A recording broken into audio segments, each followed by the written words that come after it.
What up, y'all? It's your boy Nick, and I've really been in this Christopher Nolan wave for like the last week. So with the recent release of the Odyssey, I've already seen that movie twice.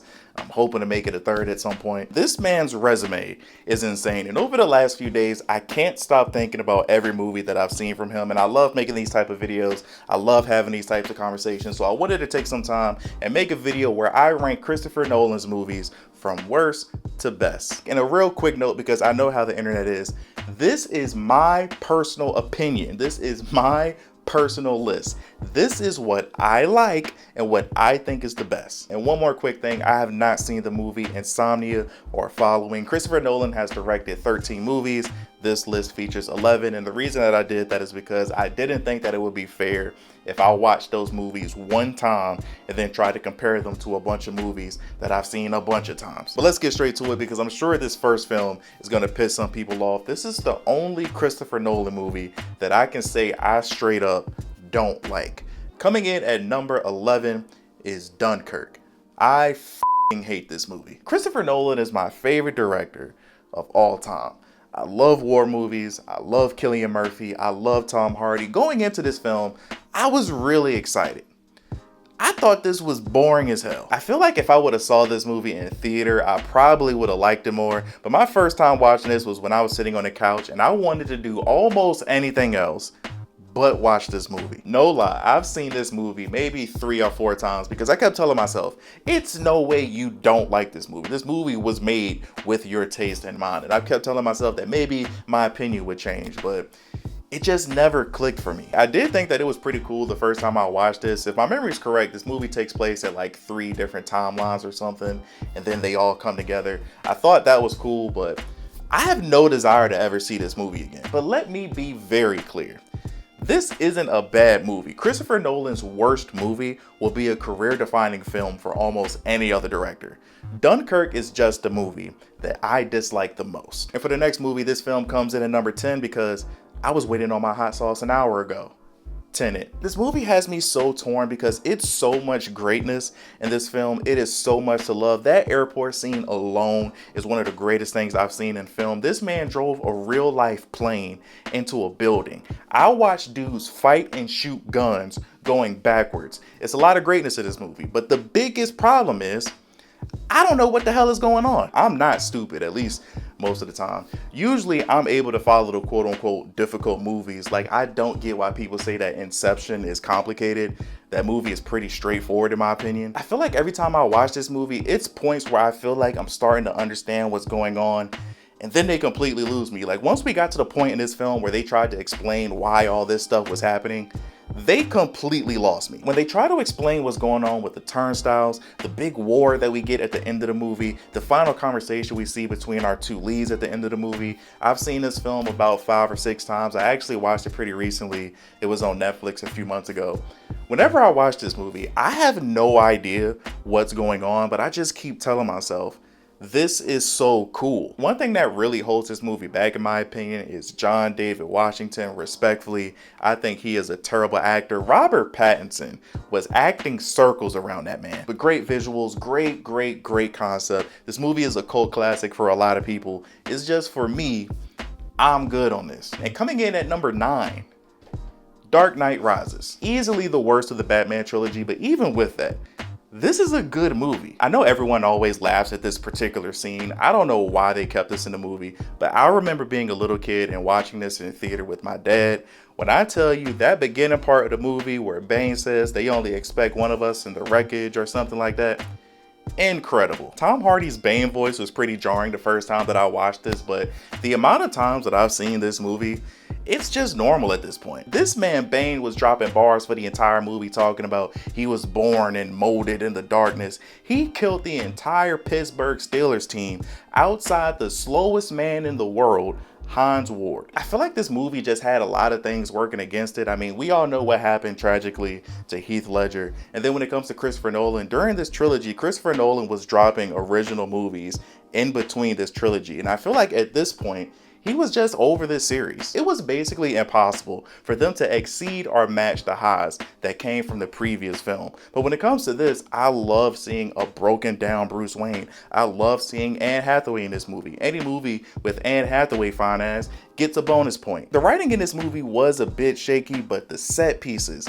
the visuals, Bane as the villain was great, and of course Christian Bale, who's the best Batman of all time in my opinion. This isn't the greatest movie in the world by any stretch, but I feel like it does get killed a little bit too much in my opinion, but I still feel like this was a really good way to end this legendary trilogy. And as we move to the next movie, we're gonna stay right here with Batman. Coming in at number 8, Batman Begins. Batman Begins is actually the first Christopher Nolan movie I've ever seen. When this movie came out, I was going into the 6th grade, and I remember vividly watching this in the theater. I just don't understand how people say that this movie didn't age that well. Like, I've seen this maybe twice in the last 2 or 3 years.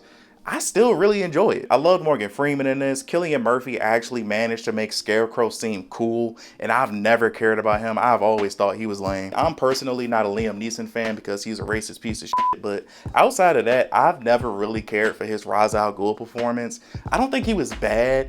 He was just okay. Growing up with the Batman that I had, this movie was a complete 180. And at the time, I didn't realize just how important this movie was for superhero films. It showed that even in its crazy and ridiculous world, we can still have a serious and grounded story. I still to this day really love and enjoy this movie, but Christopher Nolan has made so many other great films.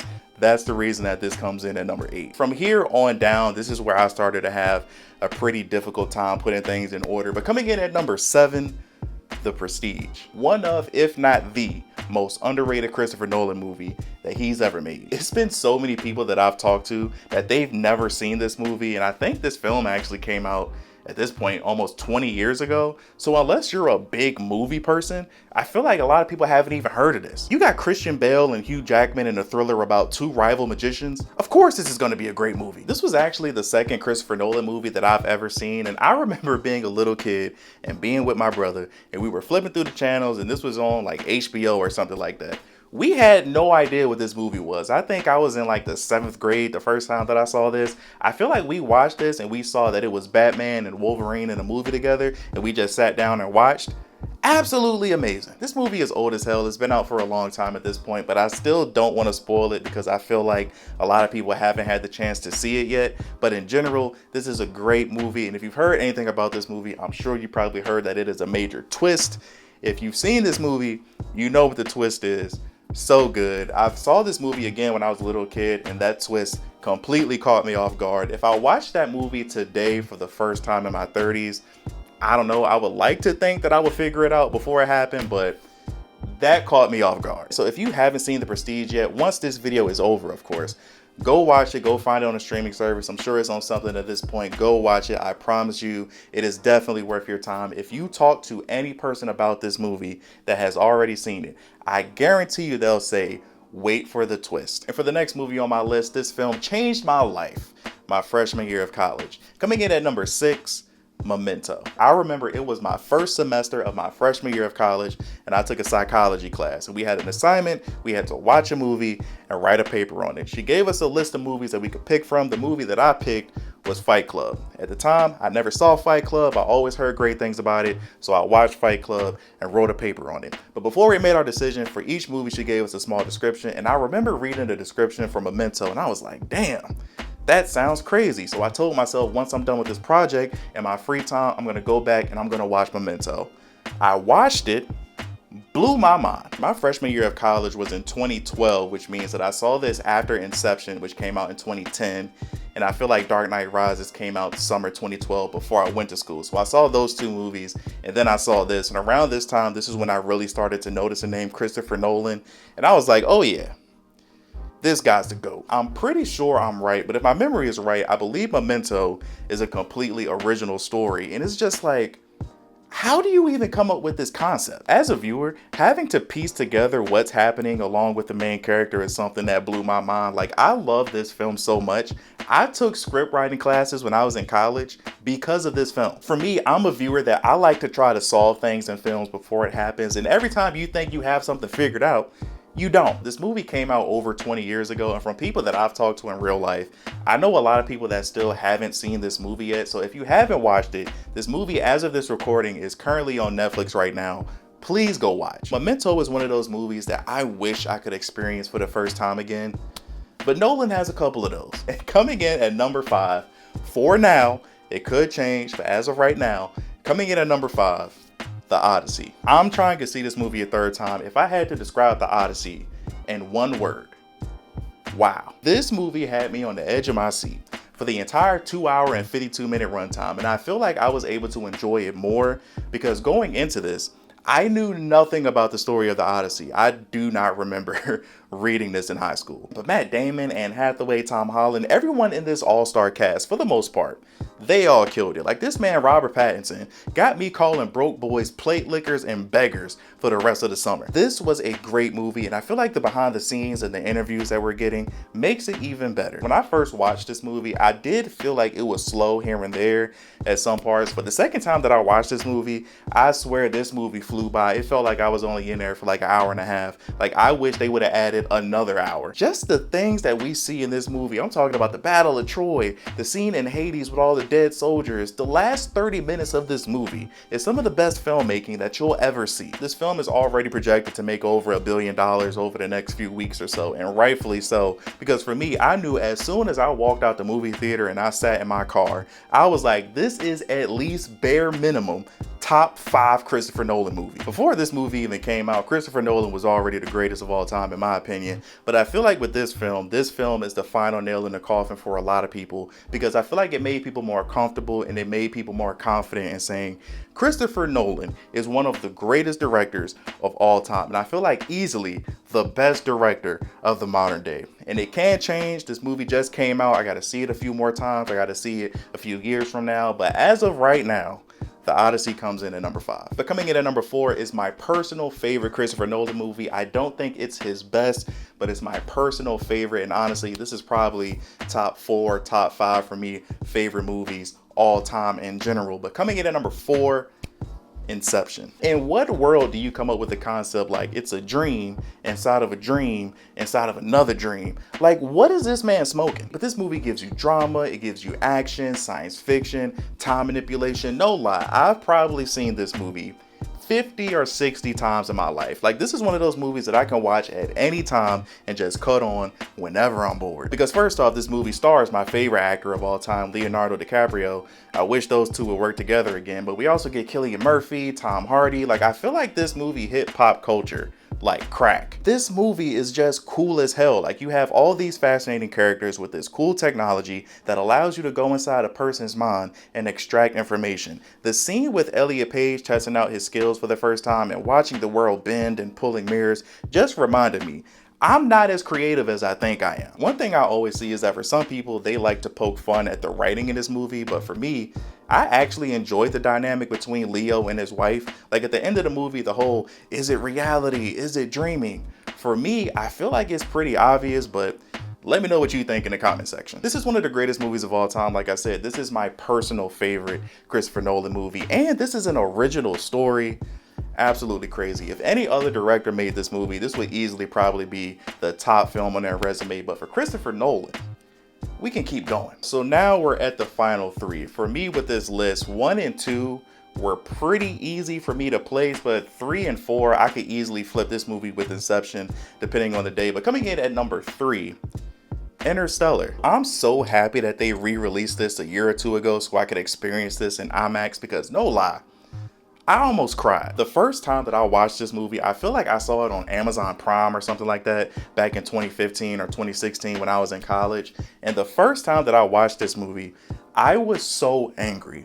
I was angry because I watched this and I was mad that I didn't get to experience this at an actual movie theater, because at the time I was a broke college student, so I couldn't afford an IMAX ticket. At the time, I couldn't even afford a regular movie ticket. But over the years, the more that I've watched this movie, easily one of my favorite movies of all time. The story in this movie isn't perfect. Like, it's some things with the son character that I wish they would have tweaked. But just like with some other Nolan projects, it's multiple points in this movie where I tell myself, this is the greatest thing I've ever seen. When they go to that first planet and they realize those aren't mountains in the distance, and then the whole time difference from Earth, the space docking scene, when I saw this in IMAX a few years ago, it felt like I was on a roller coaster. We watched Matthew McConaughey fly into a black hole.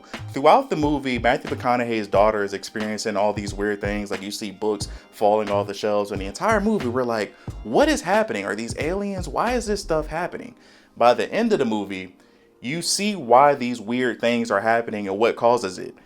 This movie is sad as hell. This is such an amazing movie. Like the soundtrack for this movie, one of the greatest films of all time. The final two, for me, wasn't that hard of a decision. I love this movie. I've seen this movie a million times. I saw it in the movie theater twice. One of the greatest movies of all time.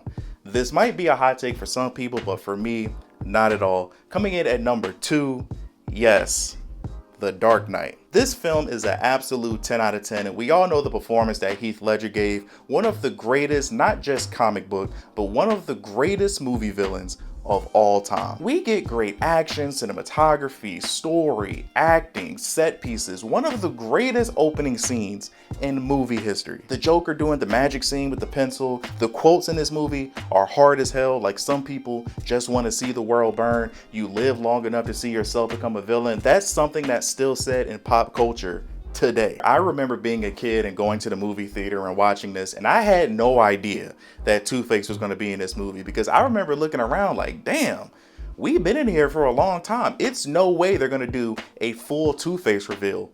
Shut me up. The Joker scene where he blows up the hospital and he's walking away, like, this might be the greatest superhero movie of all time. And there's been a lot of them. Like, in my opinion, I would say it's probably between The Dark Knight and Infinity War. But start to finish, I feel like Dark Knight is a better film. I feel like when it comes to Infinity War, it's more about the build up and more about the moment. I've seen this movie probably a million times at this point. Like every time it's on Netflix, I always have to sit down and watch it. Definitely between this and Inception, those are my two most viewed Christopher Nolan movies. And even though Inception is my personal favorite movie, honestly, I've probably seen The Dark Knight more. This movie came out when I was going into my freshman year of high school.